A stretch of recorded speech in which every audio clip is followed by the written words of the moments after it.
लग्न रुखवतासाठी लागणारी स्टील भांडी, सागवानी बेड, डिझायनर कपाट, teapoy, dining table, sofa set, showcase इत्यादी फर्निचर, हॉटेल, कॉफी शॉप आणि ऑफिस फर्निचर तसेच टीव्ही, फ्रीज, वॉशिंग मशीन, आटा चक्की इत्यादी इलेक्ट्रॉनिक्स वस्तू योग्य दरात व भरपूर व्हरायटीमध्ये मिळण्याचं एकमेव ठिकाण Lakshmi enterprises flora furniture steel व इलेक्ट्रॉनिक मॉल, 3 रस्ता, बार्शी रोड, शेगाव, दुमाला, पंढरपूर। हिंदुस्तान में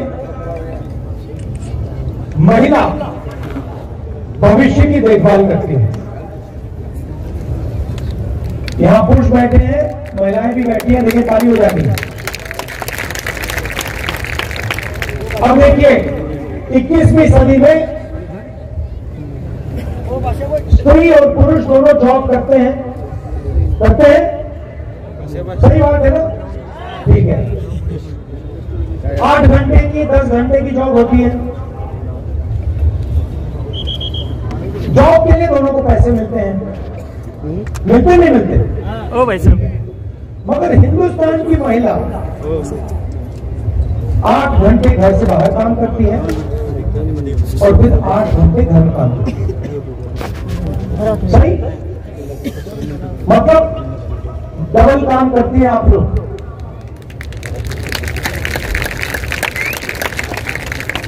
देखो महिलाएं ताली हो जा रही है, पुरुष ताली हो जा रहे हैं। मगर सवाल यह है कि जो आप घर में काम करती हैं, भोजन पकाती हैं, बच्चों की देखभाल करती हैं, उसके लिए आपको कोई पैसा नहीं मिलता, कोई कॉम्पेंसेशन नहीं मिलती। कभी मिली आपको? नहीं मिली ना? वो तो आप काम फ्री में करती हैं। तो इसीलिए कांग्रेस पार्टी महालक्ष्मी योजना ला रही है। अब महालक्ष्मी योजना क्या है मैं आपको बता देता हूं। टोपी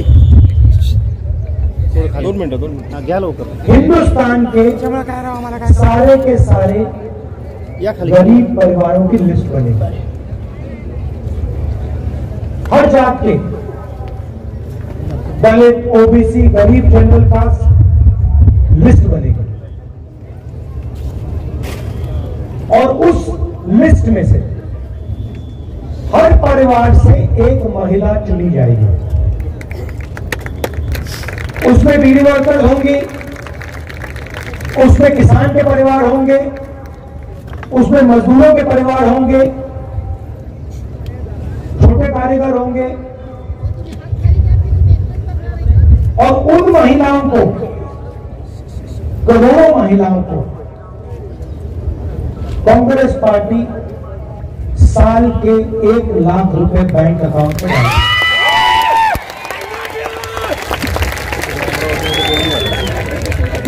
साल के 1 लाख रुपए, महीने के 8,500 रुपए फटाफट फटाफट फटाफट फटाफट। भाई अब यहां पे पुरुष बैठे हैं, सबसे पहले देखिए पैसा महिलाओं को जाएगा, मगर मैं जानता हूं फायदा आप लोगों को भी होगा। ठीक है? मगर युवा कहेंगे कि आपने हमारे लिए क्या किया? नरेंद्र मोदी ने हमें बेरोजगार कर दिया, हिंदुस्तान का पूरा धन अदानी को दे दिया, नोटबंदी कर दी, जुमला पार्टी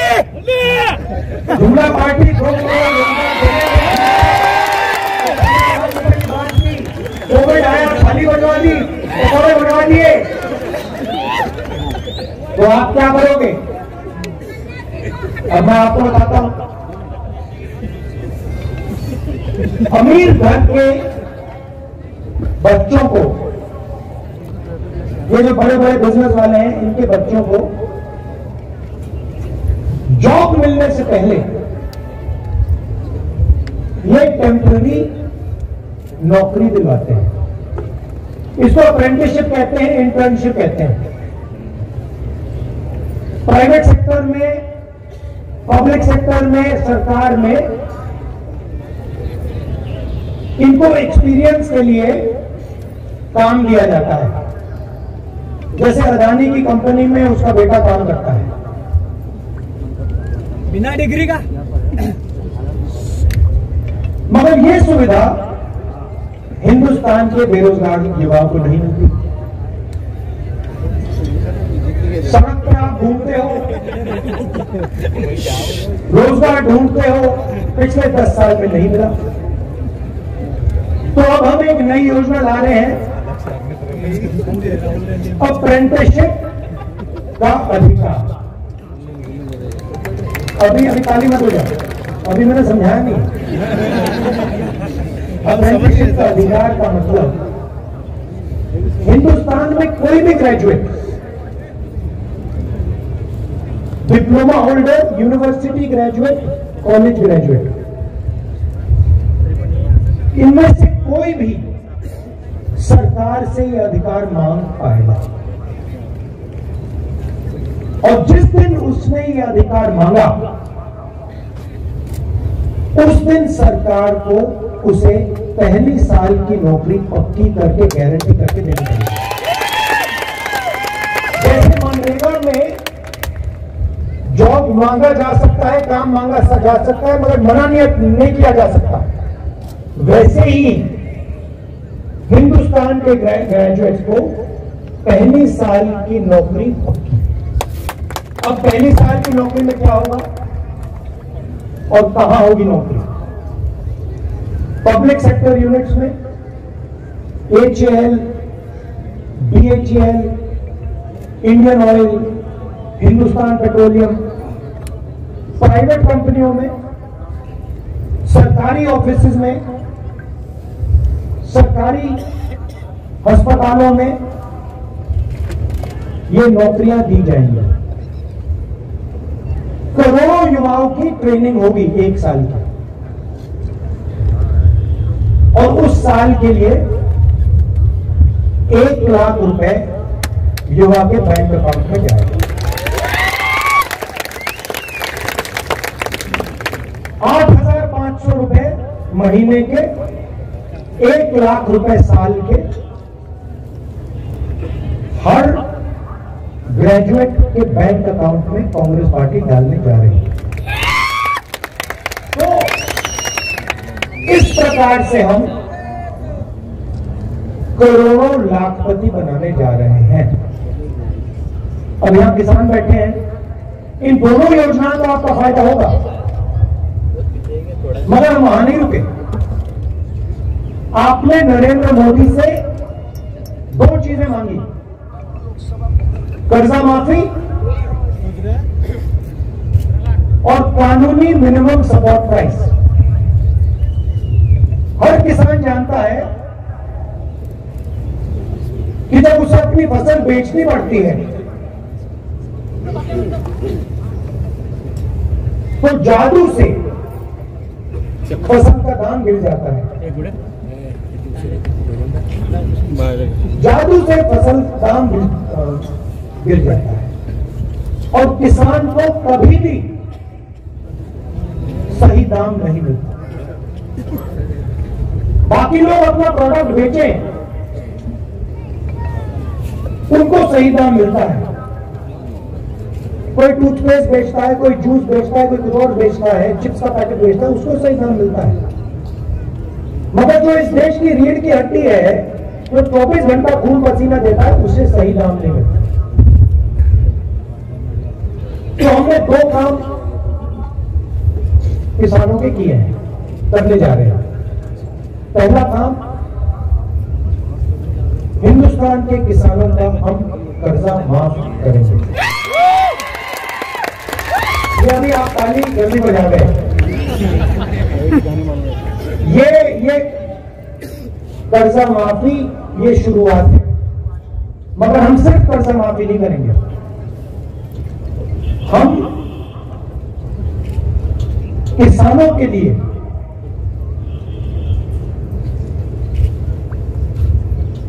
एक कमीशन रखेंगे और इस कमीशन का काम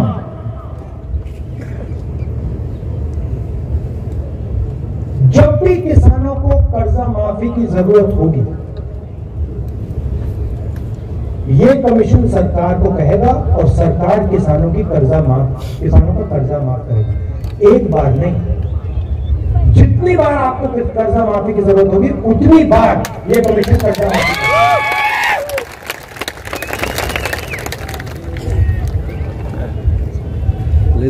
और पहली बार हिंदुस्तान की हिस्ट्री में कांग्रेस पार्टी ने निर्णय लिया है कि कानूनी मिनिमम सपोर्ट प्राइस हिंदुस्तान के किसानों को दी जाएगी। भाई और बहनों,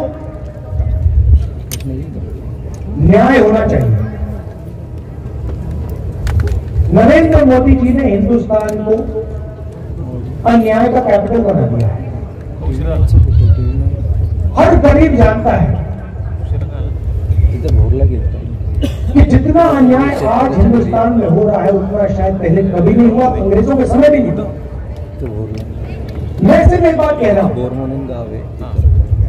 अगर अदानी जैसे व्यक्ति का कर्जा माफ हो सकता है और अगर नरेंद्र मोदी अदानी जैसे लोगों का कर्जा माफ करेगा तो कांग्रेस पार्टी किसानों का, मजदूरों का, दलितों का, गरीबों का कर्जा माफ करेगी। अगर नरेंद्र मोदी चाहते हैं कि किसानों का कर्जा माफ ना हो तो फिर अरबपतियों का भी कर्जा माफ नहीं होना चाहिए। जो उनके लिए होता है वो किसान के लिए होना चाहिए, जो उनके बेटे के लिए होता है वो गरीबों के बेटों के लिए होना चाहिए। मैं सिर्फ ये कह रहा हूं। और नरेंद्र मोदी जी का काम आपके ध्यान को इधर उधर कर देगा। घबराए हुए हैं, डर गए हैं,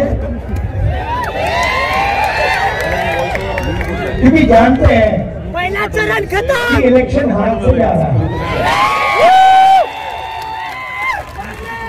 और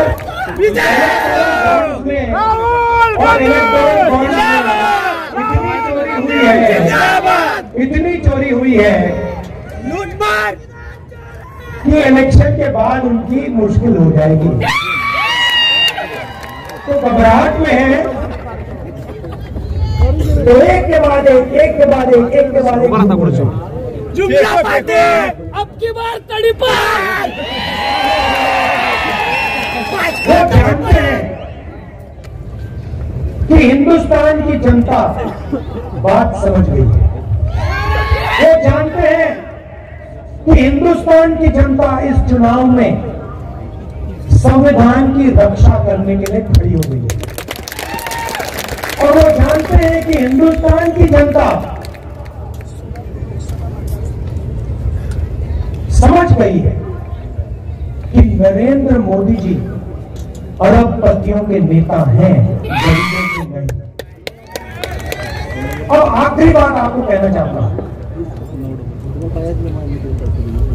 ये आपने मीडिया के मित्र देखे,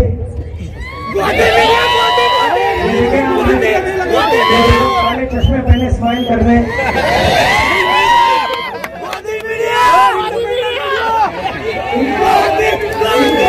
कभी भी किसानों की बात करते हुए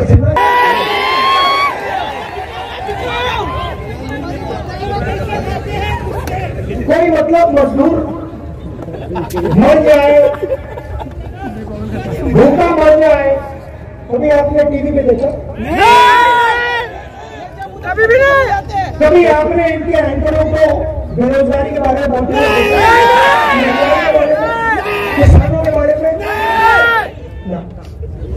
क्योंकि ये अच्छा इतनी गलती नहीं है जो बेचारे यहाँ खड़े हैं,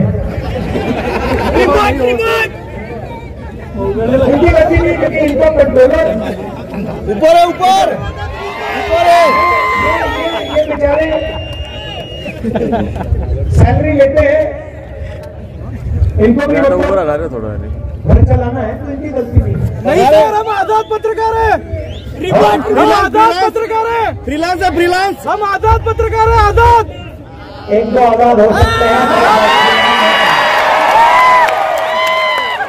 हम किसी का पैसा नहीं खाते। हम गुलाम नहीं है। आजकल के हिंदुस्तान में, सोलापुर है सोलापुर। आजकल के हिंदुस्तान में पता नहीं लगता कौन सा मीडिया वाला आजाद है, कौन सा गुलाम है।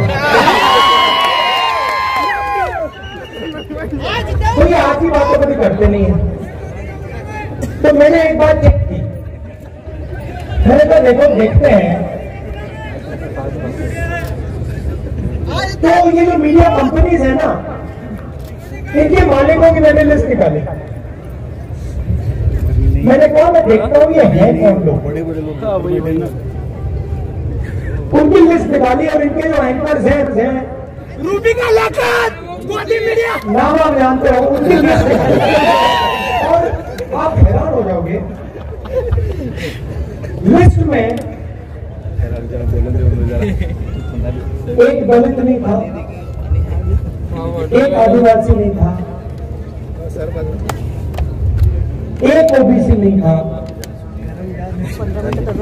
एक गरीब जनरल कास्ट का नहीं था। ये आपके ये आपल्याला आहे की ओबीसी 90% हिंदुस्तान का तो एक भी आदमी नहीं है।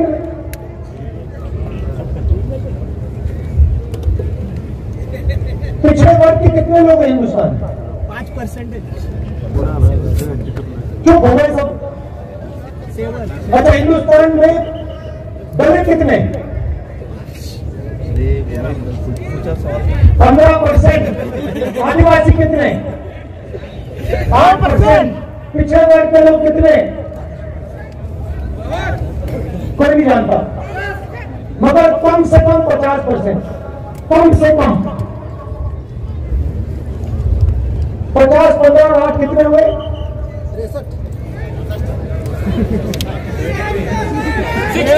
73। उसमें 15% माइनॉरिटी जोड़ दीजिए और 5% गरीब जनरल कास्ट जोड़ दीजिए। 90 हो गए। कितने हुए? 90। 90 प्लस हो गए। 90% आबादी में से एक आदमी नहीं मिलेगा मीडिया में। अमरावती भाषणीचे माझं पार झालं म्हणून मी 90%। एक नहीं है, ये आपके है ही नहीं।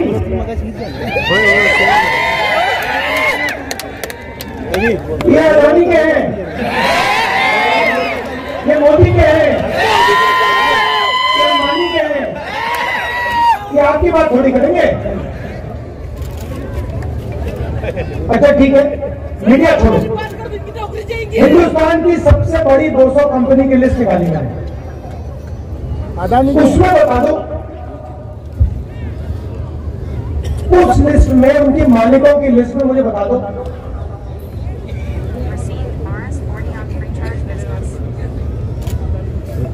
मराठा कितने, धनगर कितने, खटीक कितने, यादव कितने, बता दो। जीरो। 50% में से कोई नहीं, 15% में से कोई नहीं, 8% में से कोई नहीं, 90% में से कोई नहीं, सारे के सारे सीनियर मैनेजमेंट में कोई नहीं। अच्छा, पता नहीं, शायद हिंदुस्तान के 90% लोग कहें नहीं, हमें मीडिया नहीं चाहिए, हमें हिंदुस्तान का कॉर्पोरेट इंडिया में की भागीदारी नहीं चाहिए। तो ठीक है, फिर सरकार को देखते हैं। हिंदुस्तान की सरकार को 90 लोग चलाते हैं, IAS अफसर हैं, बजट को वो बांटते हैं, हर रुपया बजट का कहां जाता है वो निर्णय लेते हैं, 90 लोग लेते हैं। महाराष्ट्र में कितना पैसा जाएगा, सड़कों में कितना जाएगा, सेना को कितना मिलेगा, अग्निवीर होगा या नहीं होगा, ये सारे के सारे निर्णय ये 90 लोग लेते हैं। मुझे बताओ, 90 में से पिछड़े वर्ग के कितने? 3। दलित कितने? 1। आदिवासी कितने? 1। और अगर आप बात समझना चाहते हो तो अगर हिंदुस्तान की सरकार बजट में 100 रुपए खर्च करती है 10 रुपए का। तो ओबीसी, दलित, आदिवासी अफसर 6 रुपए 10 पैसे का निर्णय लेते हैं। आपकी आबादी 90%, आपकी भागीदारी 100 में से 6 रुपए 10 पैसा। और फिर नरेंद्र मोदी 24 घंटे घूमता रहता है, कहता है कि मैं ओबीसी हूं। और मैंने जाति जनगणना की जैसे बात छेड़ी, ये इसको बैठाया गया है। जैसे ही मैंने कहा कि देश में जाति जनगणना होना चाहिए, देश का एक्सरे होना चाहिए, दूध का दूध, पानी का पानी होना चाहिए, नरेंद्र मोदी कहते हैं हिंदुस्तान में तो कोई जात है ही नहीं, 2 ही जात है, एक अमीर है और एक गरीब है। अच्छा, अगर 2 ही जात है तो भैया आप कहां के ओबीसी बन गए? तो जैसे ही हमारी सरकार बनेगी, जाति जनगणना हम पूरे देश में करवा देंगे। और इकोनॉमिक सर्वे और संस्थाओं का सर्वे, मतलब किसके पास कितना धन है, पिछड़ों के पास कितना धन है, पिछड़ों की क्या भागीदारी है, हर वर्ग की आबादी कितनी है, भागीदारी कितनी है, मीडिया में कितने हैं, कॉर्पोरेट इंडिया में कितने हैं, प्राइवेट अस्पताल के मालिकों में कितने हैं, ये काम हम करेंगे। अब जैसे ही मैंने ये देश के एक्सरे की बात की, वो नरेंद्र मोदी कांपने लग गया। जैसे ही मेरे उसकी आदत है, जैसे उसको डर लगता है ना, वो झूठ बोलना शुरू कर देता है।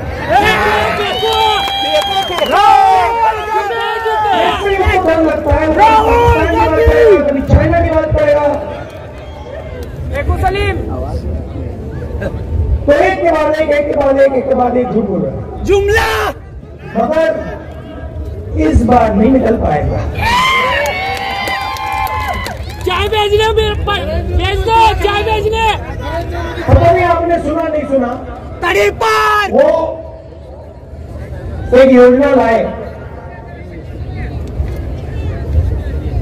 इलेक्टोरल बॉन्ड्स वाली, सुनिए आपने? उसमें क्या किया, कहते हैं कि इलेक्टोरल बॉन्ड से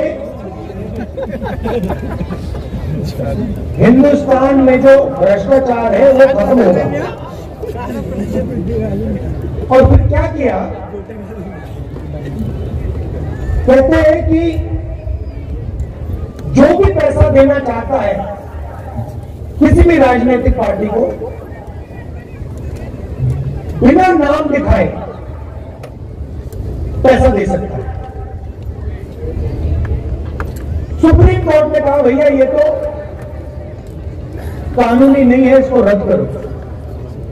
और सुप्रीम कोर्ट ने उनकी स्कीम को रद्द कर दिया। उसके बाद नरेंद्र मोदी और सरकार जिन लोगों ने उनको पैसा दिया उनके नाम नहीं रिलीज करना चाहते। सुप्रीम कोर्ट ने कहा भैया जिन्होंने आपको पैसा दिया उनके नाम दो और कौन सी तारीख पे पैसा दिया वो बता दो। स्टेट बैंक पे दबाव डाला,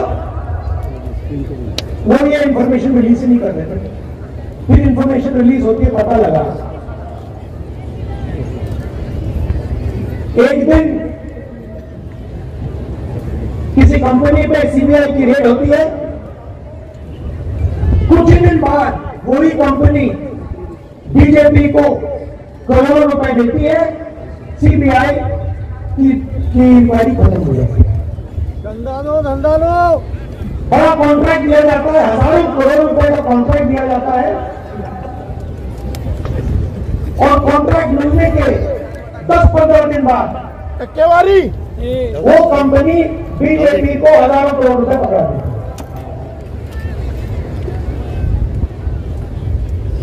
सड़क पे जो एक्सटॉर्शन कहा जाता है ना, जो सड़क पे एक्सटॉर्शन, गुंडा एक्सटॉर्शन करते हैं ना, ये उन्होंने इंटरनेशनल लेवल पे किया और जनता से कह रहे हैं कि मैं राजनीतिक फंडिंग के सिस्टम को साफ कर रहा हूं। आप कैसे साफ कर रहे हो? अगर आप साफ कर रहे होते तो आप कहते भैया जो भी पैसा दे रहा है नाम सामने रखो, कौन से दिन दिया, किसने दिया, हिंदुस्तान की पब्लिक को बताओ। मगर नहीं, मगर देश समझ गया है। और जैसे मैंने आपको शुरुआत में कहा, लड़ाई संविधान को बचाने की है और अगर नरेंद्र मोदी अरबपतियों को पैसा दे सकता है, उनका कर्जा माफ कर सकता है, तो कांग्रेस हिंदुस्तान की महिलाओं को, हिंदुस्तान के युवाओं को, हिंदुस्तान के किसानों को पैसा दे सकती है और देगी। बहुत धन्यवाद। नमस्कार।